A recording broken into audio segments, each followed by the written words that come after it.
ఆంధ్రాలో మాత్రమే ఉన్న అరుదైన శివాలయాలు, పంచారామ క్షేత్రాల సందర్శన ఎంతో గొప్పగా ఉంటుంది. కేవలం ఆంధ్ర రాష్ట్రంలోనే ఉన్న ఈ అరుదైన దేవాలయాల విశిష్టత ఏమిటి? అవి ఎక్కడ ఉన్నాయి? ఇప్పుడు తెలుసుకుందాం. మహాశివరాత్రితో పాటు అనేక పర్వదినాల్లో హిందువులు అత్యంత భక్తి శ్రద్ధలతో పరమశివుణ్ణి పూజిస్తారు. ఈ సందర్భంగా దేశవ్యాప్తంగా వివిధ ప్రదేశాల్లో ఉన్న మహిమాన్విత శివలింగ క్షేత్రాలను దర్శించుకునేందుకు ఆసక్తి చూపుతారు. వాటిలో ముఖ్యంగా చెప్పుకోదగ్గది ఆంధ్రప్రదేశ్ రాష్ట్రంలోని పంచారామాలు ముఖ్యమైనవి. పేరుకు తగ్గినట్టుగానే పరమేశ్వరుడికి సంబంధించిన ఈ 5 పవిత్ర దేవాలయాలు. ఈ దేశంలో ఎన్నో శివలింగ క్షేత్రాలు ఉన్నా పంచారామాలకు ఉన్న విశిష్టత మాత్రం ప్రత్యేకం. ఈ 5 దేవాలయాలు ఆంధ్రప్రదేశ్ పరిధిలో వివిధ పట్టణాల్లో ఉన్నాయి. ఇంతకీ ఈ క్షేత్రాల విశిష్టతలు ఏమిటి, ఎక్కడ ఉన్నాయి అనే వివరాలు ఇప్పుడు తెలుసుకుందాం. పంచారామాల చరిత్ర. ఆంధ్రప్రదేశ్ రాష్ట్రంలో పంచారామాల పుట్టుకకు సంబంధించిన అనేక పురాణ గాథలు ప్రచారంలో ఉన్నాయి. శ్రీనాథుడు రచించిన భీమేశ్వర పురాణం ప్రకారం క్షీరసాగర మథనంలో ఉద్భవించిన అమృతాన్ని మహావిష్ణువు మోహిని రూపంలో దేవతలకు, రాక్షసులకు పంపిణీ చేశాడు. అయితే త్రిపురాసురులు మాత్రం ఈ పంపిణీలో తమకు అన్యాయం జరిగింది అంటూ అసంతృప్తి వ్యక్తం చేసి శివుని కొరకు ఘోర తపస్సు ఆచరించారు. రాక్షసుల తపస్సు మెచ్చిన పరమేశ్వరుడు వారికి వివిధ వరములను అనుగ్రహించాడు. ఆ శక్తులతో రాక్షసులు దేవతలను అనేక ఇబ్బందులకు గురి చేస్తారు. దీంతో దేవతలు మహాశివుని వద్దకు వెళ్ళి తను రాక్షసుల బారి నుంచి కాపాడమని వేడుకుంటారు. దేవతల మొర ఆలకించిన మహాశివుడు త్రిపురాంతకుడి రూపంలో ఆ రాక్షసులను, వారి రాజ్యాలను బూడిద చేస్తాడు. అయితే ఈ యుద్ధంలో త్రిపురాసురులు పూజించిన అతిపెద్ద శివలింగం మాత్రం చెక్కుచెదరకుండా ఉంటుంది. ఆ శివలింగాన్ని దేవతలు భూమి మీద 5 చోట్ల ప్రతిష్ఠించారు. అవే పంచారామాలుగా ప్రసిద్ధి చెందినట్లు చెబుతారు. అయితే స్కంద పురాణంలోని తారకాసుర వధ ఘట్టం ప్రకారం పంచారామాల పుట్టుక ఈ విధంగా ఉంటుంది. హిరణ్యకశిపుని మనవడైన తారకాసురుడు శివుని కోసం ఘోర తపస్సు చేసి పరమేశ్వరుడి ఆత్మలింగాన్ని వరంగా పొందుతాడు. ఒక బాలుడి చేతిలో తప్ప తనకు మరి ఎవరి చేతిలో మరణం ఉండకూడదని కోరుతాడు. బాలలు ఎవరూ తనని ఏమీ చేయలేరు కాబట్టి తారకాసురుడు ఈ వరాన్ని కోరుకుంటాడు. పరమేశ్వరుడు తదాస్తు అనటంతో వరగర్వంతో దేవతలను ఉపతిప్పలు పెట్టడం ప్రారంభిస్తాడు. దీంతో తారకాసురుడిని నిలువరించేందుకు పార్వతీ పరమేశ్వరులు కుమారస్వామికి జన్మనిస్తారు.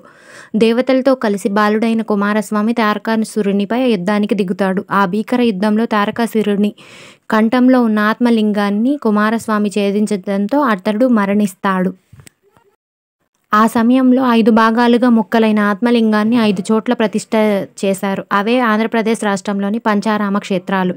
1 ద్రాక్షారామం. దక్ష ప్రజాపతి యజ్ఞం చేసిన కారణంగా ఈ ప్రాంతానికి ద్రాక్షారామం అని పేరు పిలుస్తారు. 2 అంతస్తులలో 60 అడుగుల ఎత్తులో స్వామివారి శివలింగం సగం తెలుపు, సగం నలుపు రంగులో ఉంటుంది. 2వ అంతస్తుపై భాగం నుంచి అర్చకులు, భక్తులు అభిషేకాలు నిర్వహిస్తారు. ఇక్కడ స్వామివారిని భీమేశ్వరుడిగా కొలుస్తారు. అష్టాదశ శక్తిపీఠాల్లో ఒకటైన మాణిక్యాంబ అమ్మవారు స్వామివారితో కలిసి కొలువై ఉండటం విశేషం. భారతదేశంలో అత్యంత అరుదైన దేవాలయాల్లో ఇది ఒకటి. అద్భుతమైన శిల్పకళలతో అలరారే ఈ దేవాలయాన్ని సందర్శించడం ప్రతి ఒక్కరూ ఒక మధురానుభూతికి మిగిలిపోతుంది.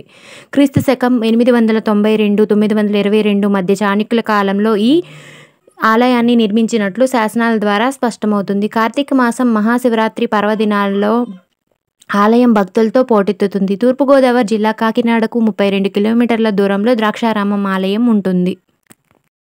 అమరారామం. 2 పరమేశ్వరుడు ఇక్కడ అమరేశ్వరుడిగా పూజలు అందుకుంటున్నాడు. 2 అంతస్తులలో 16 అడుగుల ఎత్తులో ఈ స్ఫటికలింగం శివలింగం ఉంటుంది.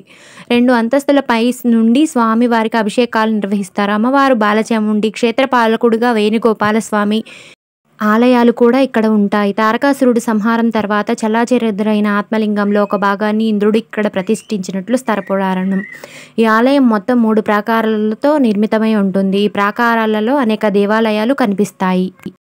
భక్తులలో ఆధ్యాత్మికత చింతనను ఇవి రెట్టింపు చేస్తాయి. గుంటూరు జిల్లాలో గుంటూరుకు 35 కిలోమీటర్ల దూరంలో కృష్ణానది తీరంలో ఉన్న అమరావతిలో ఈ ఆలయం ఉంటుంది.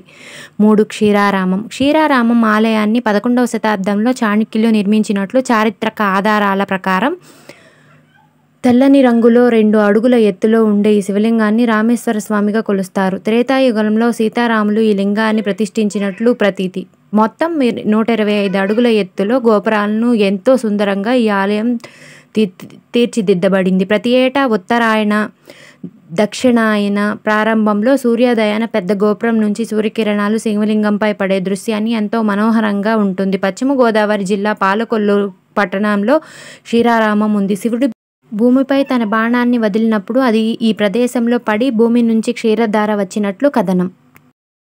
దీని కారణంగా ఈ ప్రాంతాన్ని క్షీరపురిగా కాలక్రమంలో పాలకొల్లుగా మార్పు చెందినట్లు చెబుతారు. 4 సోమారామం. తూర్పు చాళుక్య రాజైన చాళుక్య భీముడు 3వ శతాబ్దంలో ఈ ఆలయాన్ని నిర్మించాడు. ఇక్కడ శివలింగాన్ని చంద్రుడు ప్రతిష్ఠించిన కారణంగా దీనికి సోమారామం అని పేరు వచ్చింది. స్వామివారి చెంత రాజరాజేశ్వరి అమ్మవారి ఉంటారు. ఈ శివలింగానికి ఒక ప్రత్యేకత ఉంది. మామూలు రోజుల్లో తెలుపు, నలుపు రంగుల్లో ఉండే ఈ శివలింగం అమావాస్య రోజు మాత్రం గోధుమ వర్ణంలో ప్రకాశిస్తుంది. పౌర్ణమి నాటికి తిరిగి యథారూపంలోకి వస్తుంది. ఈ ఆలయంలో సోమేశ్వర స్వామికి కింది అంతస్తులోను, అన్నపూర్ణాదేవి అమ్మవారికి పై అంతస్తులోనూ ఉంటారు. పశ్చిమ గోదావరి భీమవరం 2 కిలోమీటర్ల దూరంలో గునిపూడిలో ఈ క్షేత్రం ఉంది.